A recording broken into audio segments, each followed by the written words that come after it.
Sunday morning in Brentwood, an elite neighborhood of Los Angeles, usually sounds the same. The rustle of palm leaves, the distant roar of the ocean, and the occasional bark of pedigree dogs behind high fences. This is a place where Hollywood gods live, where privacy is valued more than gold, and tranquility seems as eternal as the California sun. But on December 14, 2025, this silence was shattered by a sound that makes blood run cold: the wail of sirens. Chadbourne Avenue, a street with perfectly manicured lawns and Spanish-style mansions, turned into a scene from a crime chronicle. Police yellow tape, ambulance lights flashing, news helicopters hovering in the sky like vultures. At 10 in the morning, the world learned news that was impossible to believe. Rob Reiner, the man who gave us the kindest fairy tale, The Princess Bride, and the most honest love story, When Harry Met Sally, was found dead in his home. Beside him lay the body of his wife, Michelle Singer. He was 78 years old. This was not a death from old age that could be accepted with quiet sadness. Police reports leaked to the press spoke of multiple stab wounds. The words murder and double tragedy danced in the headlines of TMZ, Variety, and the New York Times. Rob Reiner was the master of happy endings. He knew how to guide his characters through pain, misery, through war, A Few Good Men, through loss, the bucket list. But in the end, he always left the viewer with light. His own finale turned out to be devoid of this light. He left not to applause, but in a pool of blood on the floor of his own home, becoming the victim of a plot that would have been too cruel, even for the darkest noir. How could this happen? How did a man who was synonymous with Hollywood success, intellect, and family values become the protagonist of a waking nightmare?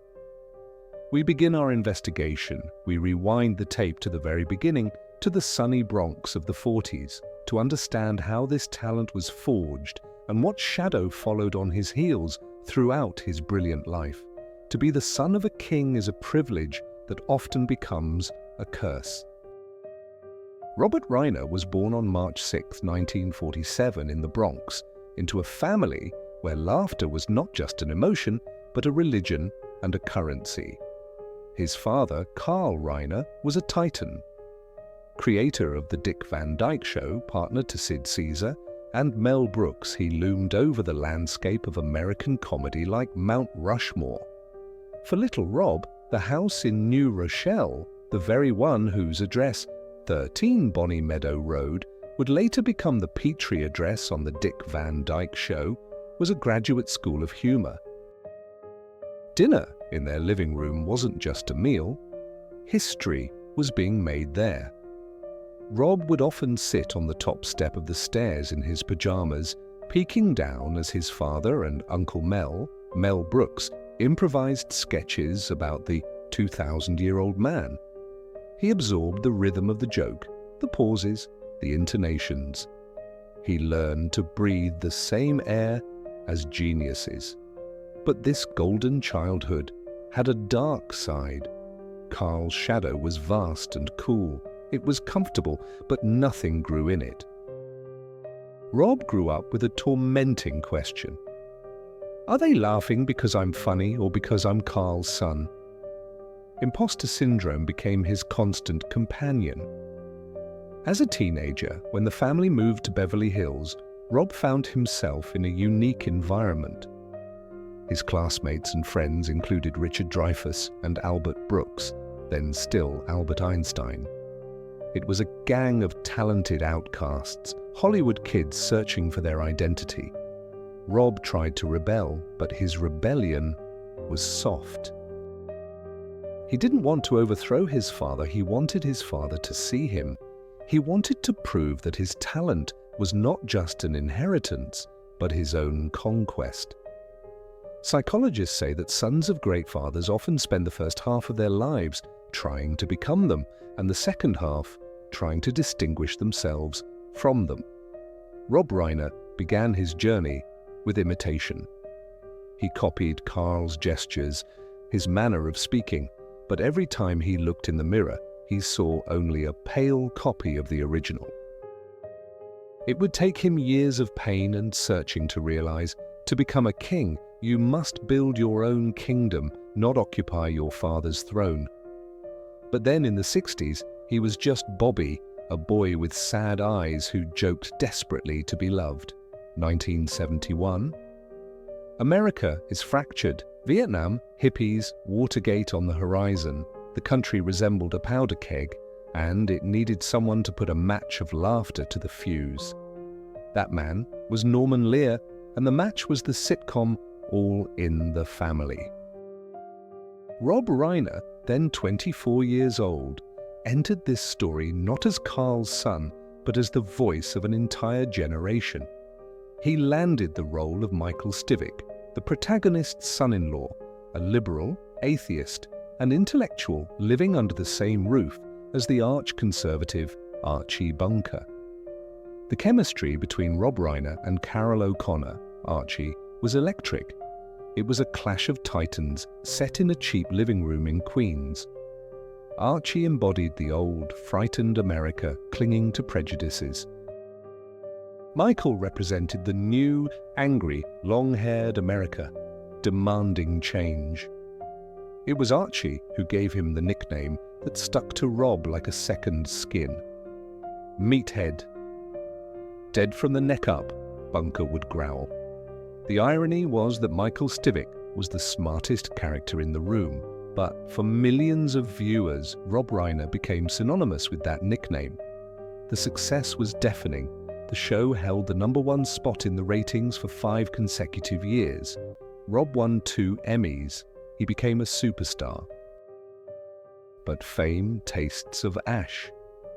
Reiner fell into the classic trap of a successful sitcom. He became a hostage to his own face. Walking down the street, he didn't hear, "Look, it's Rob Reiner," but "Hey, meathead." People slapped him on the shoulder expecting to see a clumsy student, but saw a deep, ambitious man who felt cramped within the confines of a single role. The role of Michael Stivic was a golden cage. It gave him money and fame and freedom, but simultaneously locked him in the image of the eternal son-in-law. He realized if he stayed there too long, Hollywood would never trust him with a director's chair. He needed to kill Meathead so that Rob Reiner, the director, could be born. Imagine the torture. Millions adore you, but they adore you for who you are not. Rob Reiner was a subtle, well-read man who dreamed of making serious cinema. But every time the camera rolled, he had to put on the mask of a naive idealist in a denim shirt.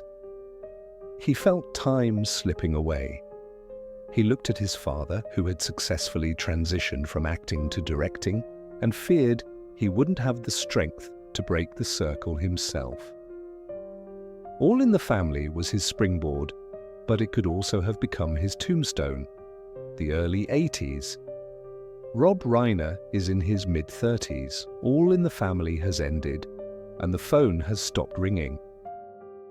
Hollywood is a cruel machine. It loves to attach labels but hates to remove them. Producers saw Rob only as a supporting comedic actor. No one wanted to trust Meathead with a budget. But Rob had a plan, and that plan was insane. Instead of looking for a safe script for his directorial debut, some family comedy or melodrama, he decided to blow up the genre from the inside. He teamed up with Christopher Guest, Michael McKean, and Harry Shearer to create something that didn't even have a name back then. The film was called This Is Spinal Tap. It was a gamble of the purest water. There was no script as such, just a 4-page outline. The entire film was built on improvisation. Reiner decided to make a fake documentary about England's loudest and dumbest rock band. In this film, Rob made a brilliant move. he stepped into the frame again, but this time as Marty DeBergi, a documentary filmmaker. Putting on a cap and holding a microphone, he symbolically declared to the world, "Look, I am no longer the guy being laughed at. I am the one holding the camera. I am the one asking the questions." Filming resembled organized chaos. Studios didn't understand what it was. Why is the camera shaking? Where are the jokes? Why are they talking so seriously about total nonsense? When the film was released in 1984, many viewers didn't get the irony. They thought the band Spinal Tap actually existed. But for the industry, it was a shock.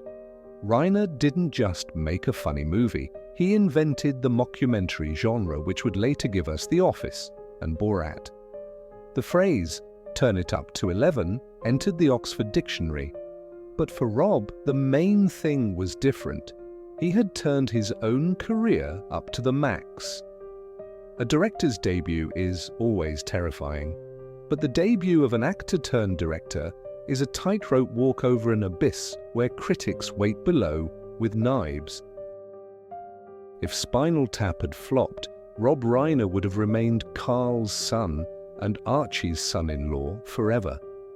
He would have been written off. He bet everything, his reputation, his money, his future. And he won. The moment the first laughter rang out in theaters over the dwarf-sized Stonehenge scene, the ghost of Meathead began to dissolve. Rob Reiner proved that he had not only a face, but an eye, the unique, ironic, and kind vision of an artist. This success opened the floodgates. Ahead of him lay a golden decade when every touch of his on film would turn to gold. In Hollywood history, there is a concept known as a hot streak. It is a rare, almost mystical period when a director catches a tailwind and every film they make becomes not just a hit, but a classic. For Francis Ford Coppola, it was the 70s. For Rob Reiner, it was the late 80s. In 6 years, he directed 4 films that didn't just break the box office, they entered the DNA of American culture. It all started in 1986 with Stand By Me. When Reiner read Stephen King's novella The Body, he saw not a horror story, but a story about the pain of growing up. It was his personal catharsis. At the time, Rob was going through a difficult relationship with his father, and he poured all his unspoken longing for understanding into this film. Stephen King, after watching the rough cut, walked out of the theatre in tears and said, "That's the best film ever made out of anything I've written." Reiner proved he could work not only with jokes, but with silence. Then, in 1987, came The Princess Bride. It was genre suicide, a fairy tale that laughs at fairy tales, yet remains a fairy tale. No one believed in this project. Studios said it was too smart for kids and too dumb for adults. But Reiner, with his instinct for humanity, created a film that has been quoted for 40 years. The phrase, "as you wish," became a code of love for millions. In 1989, he upended the romantic comedy genre with When Harry Met Sally. Together with screenwriter Nora Ephron, he asked the eternal question, can men and women just be friends? The fake orgasm scene at Katz's Deli became perhaps the most famous comedic scene of the decade. But behind the laughter lay a deep, almost documentary truth about loneliness in the big city.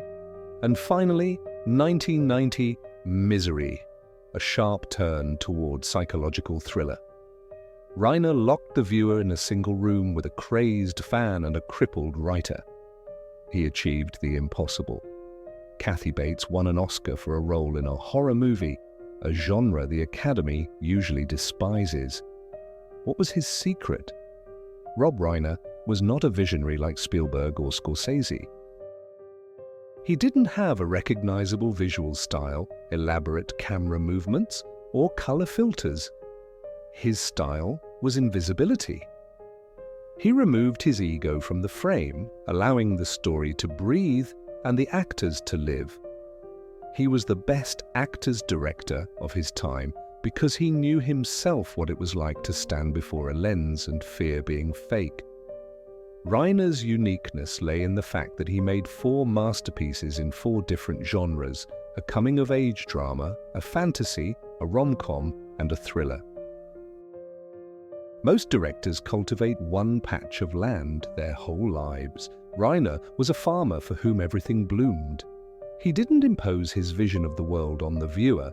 He simply took us by the hand and said, "Look at these people. They are funny, they are scary, they are ridiculous. They are just like us." This was his superpower. He made cinema not for critics, but for people. And for those 6 years, his heart beat in unison with the heart of the whole world. In 1992, Rob Reiner was no longer just the guy who makes good movies. He had become a heavyweight. And for his next move, he chose a genre that requires nerves of steel: the courtroom drama. The film A Few Good Men became the pinnacle of his directorial craftsmanship. Aaron Sorkin's script was a machine gun burst of dialogue. To transfer this rhythm to the screen required a conductor capable of leading an orchestra made up of Hollywood's biggest egos. On one side of the scale was Tom Cruise, the planet's biggest young star. On the other was Jack Nicholson, a living legend whose smile could freeze hell over. Reiner created the atmosphere of a gladiator arena on set. The climactic interrogation scene of Colonel Jessup was shot dozens of times. Nicholson, known for his unpredictability, performed every take with full intensity, even when the camera was filming Cruise's reaction, not him. The line, "You can't handle the truth," shouted by Nicholson into Cruise's face, became more than just a quote. It entered humanity's cultural code. It was a moment of truth not only for the characters, but for Reiner himself. He proved he could make grand-style cinema, the kind nominated for a Best Picture Oscar. But Rob's success was not limited to the director's chair. By the early 90s, he had become one of the industry's most influential moguls. Together with partners, he founded Castle Rock Entertainment. Named after the fictional town from Stephen King's books, this company became a bastion of quality content. It was under Reiner's wing that the series Seinfeld was born, a show that changed television. It was Castle Rock that gave the green light to The Shawshank Redemption, a film many consider the best in history. Rob Reiner sat on top of the world. He had everything: creative freedom, the respect of peers, money and power.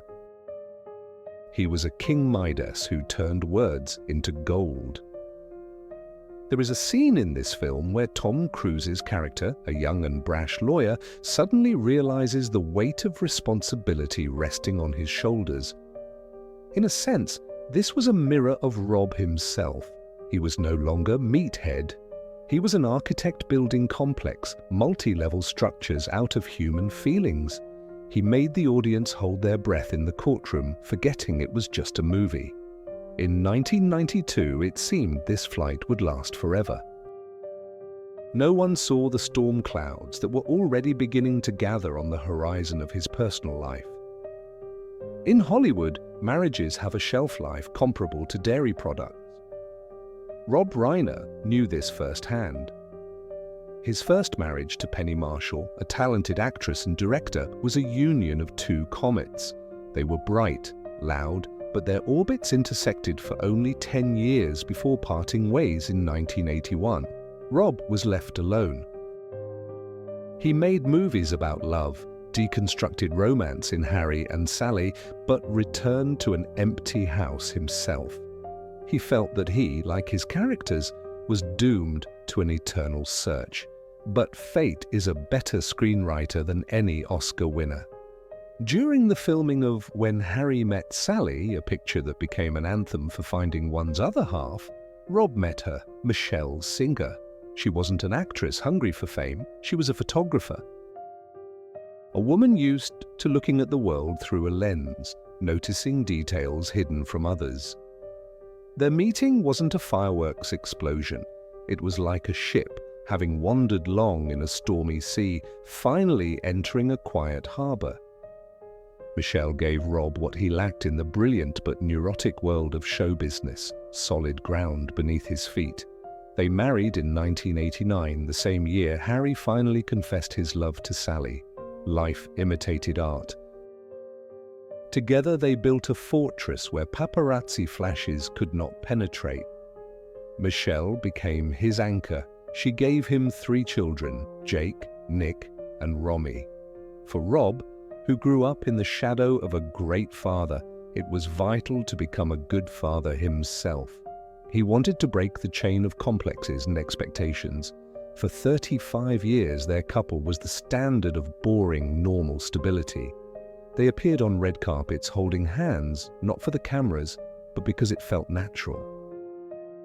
They engaged in charity, fought for children's rights, and grew old together.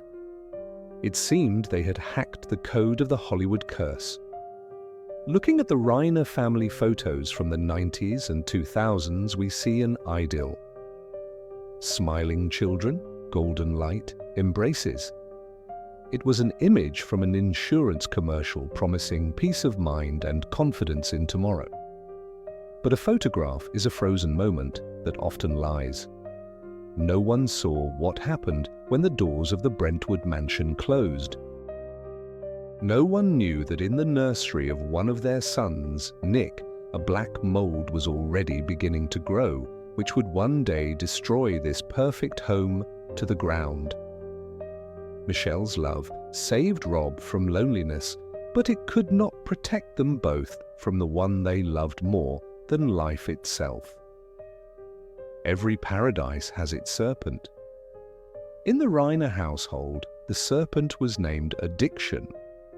While Rob was making movies that taught America kindness, a drama worthy of Dostoevsky was unfolding in his own home. His middle son, Nick Reiner, had been at war with drugs since his teenage years. It is the classic tragedy of Los Angeles's golden youth. Children who have everything except a sense of their own necessity often try to fill that void with chemistry. For Nick, it was a way to escape the pressure of the surname, the expectations, the world where his father was a deity.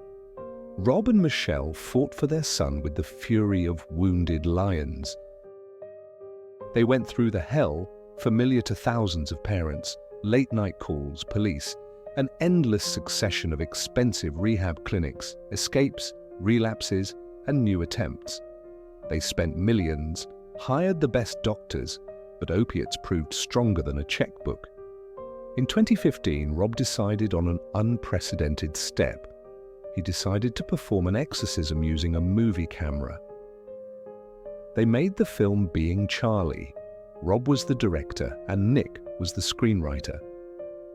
It wasn't just a drama, it was a public confession. The plot almost literally repeated their lives. The son of a famous politician in the film, the father was a politician, not a director, but the parallel was obvious, runs away from rehab and tries to find himself. On set, father and son looked into each other's eyes through the lens. Rob was filming his child's pain. Nick wrote dialogue in which the hero screamed at his father, "You don't hear me!" It was the most expensive and most public family therapy in history. It seemed that art had won. After the film's release, there was a lull. Nick gave interviews, looked clean and full of hope. Rob and Michelle exhaled. They believed in a happy ending because in Reiner's movies, love always conquers evil, but drug addiction is not a movie villain that can be killed in the final scene. It is a chronic disease that knows how to wait. It lurked in the shadows of the luxurious mansion, waiting for the moment when the parents' vigilance would weaken. Rob and Michelle's tragedy lay in their boundless love. They couldn't kick their son out onto the street, as tough psychologists advise. They always left the door open. They gave him a last chance again and again. In trying to save Nick, They unknowingly built a comfortable prison for him. They surrounded him with care, which, in the twisted mind of an addict, turned into a noose. By 2025, when Rob was nearing 80, his strength had run out, but Nick's demons, on the contrary, had grown and become hungry. Parental love, meant to protect, became the very path by which the killer entered the bedroom. Many in Hollywood play at politics, but Rob Reiner didn't play. He lived it. If cinema was his passion, civic duty was his religion.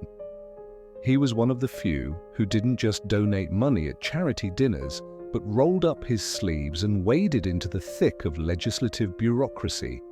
His greatest masterpiece might not have been When Harry Met Sally, but Proposition 10 in California. In the late 90s, Reiner launched a crusade for children, not his own, others. He was obsessed with the idea of early development. He studied brain science and realized the first 3 years of life determine everything. He used his name, his money, and his influence to lobby for a tobacco tax, the proceeds of which would go to programs for preschoolers. It was a war against the tobacco lobby, a monster far more terrifying than studio bosses. And Reiner won. Thanks to his persistence, the first 5 California system was created. Billions of dollars went to ensure poor children had a chance at a future. Rob was a heavyweight in the Democratic Party, a friend of Bill Clinton, an ally of Barack Obama, a fierce critic of Donald Trump. His Twitter was a battlefield. He spoke his mind, unafraid of losing half his audience. For him, silence was complicity. He believed the world could be fixed. That if you wrote the right law, shot the right ad, and gave the right speech, evil would retreat. He was a director of reality, trying to edit life so there would be more justice and less pain. Here lies the bitterest irony of his fate. Rob Reiner became a father to millions of Californian children. He provided them with doctors, teachers, and protection. He saved strangers with the efficiency of a saint. But while he was building an ideal society outside the walls of his home, inside those walls, his own son was slowly drowning. Rob could lobby for a state law, but he couldn't repeal the laws of chemistry in Nick's blood. He could defeat tobacco corporations, but proved powerless against the dealer on the corner. His public strength only highlighted his private powerlessness. The great citizen who saved the world could not save his own little universe. In the 21st century, Rob Reiner changed status. He ceased to be a wunderkind and transformed into an elder statesman. His beard turned grey, his movements became more measured, but the eyes behind the horn-rimmed glasses still burned with boyish curiosity. His directing pace slowed, but the depth increased. In 2007, he directed The Bucket List. It was a farewell film, a contemplative film. Jack Nicholson and Morgan Freeman played old men who decide to live life to the fullest before they die. Reiner seemed to be rehearsing the finale. He explored the theme of departure, trying to reconcile with the inevitability of the end. He told the viewer, death is not scary. What's scary is not finding joy in time. Paradoxically, in these years, he experienced a renaissance as an actor. Martin Scorsese invited him to The Wolf of Wall Street to play Max Belfort, the protagonist's hot-tempered father. It was a master class. Reiner stole every scene he was in.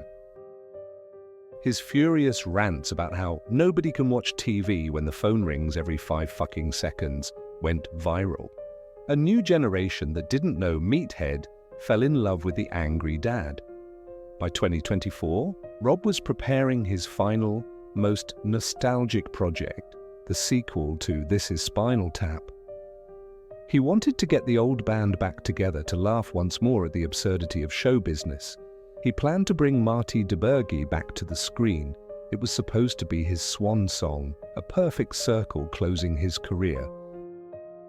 He was full of plans. He was writing a memoir.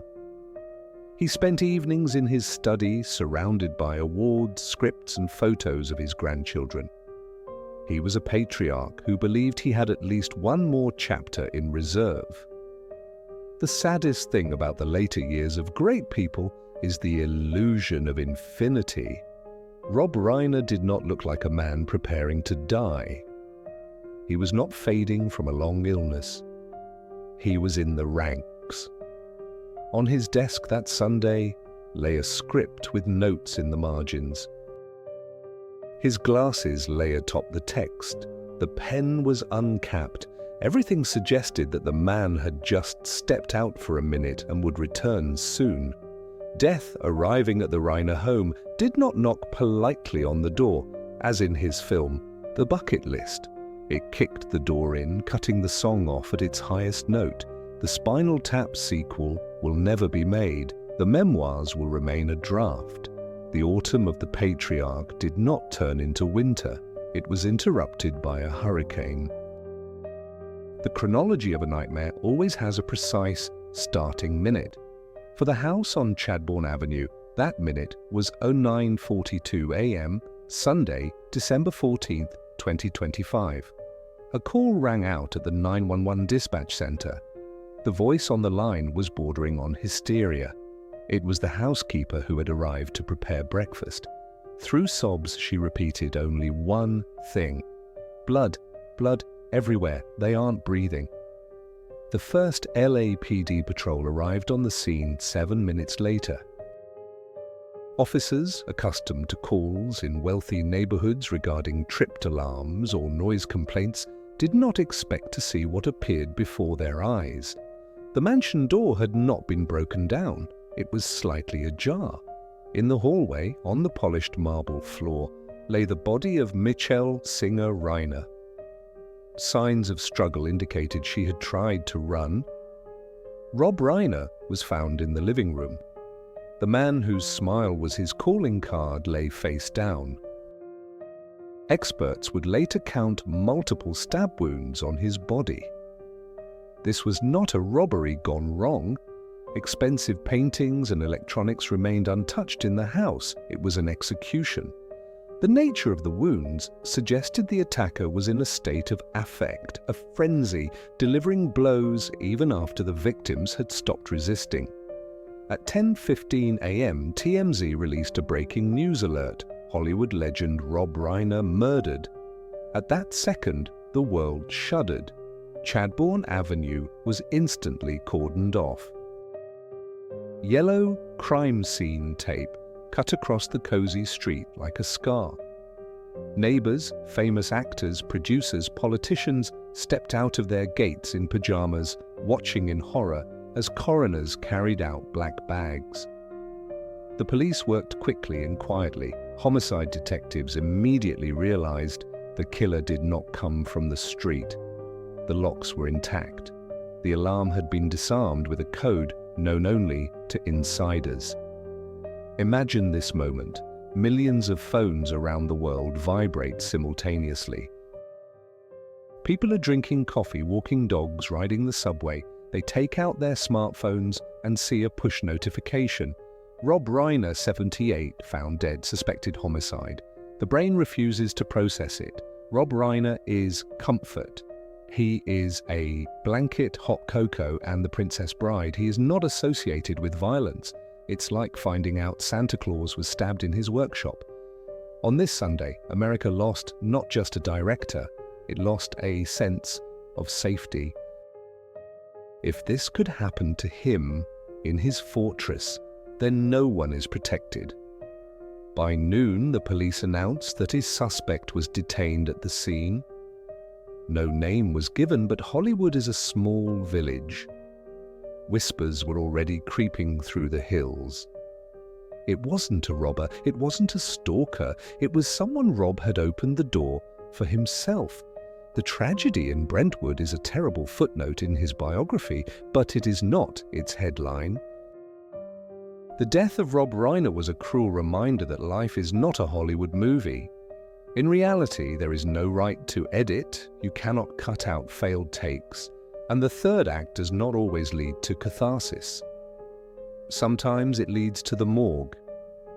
But his legacy is those 2 hours in the darkness of a movie theatre, when we forget our problems and believe that love will conquer, that truth will triumph, and that friendship is eternal.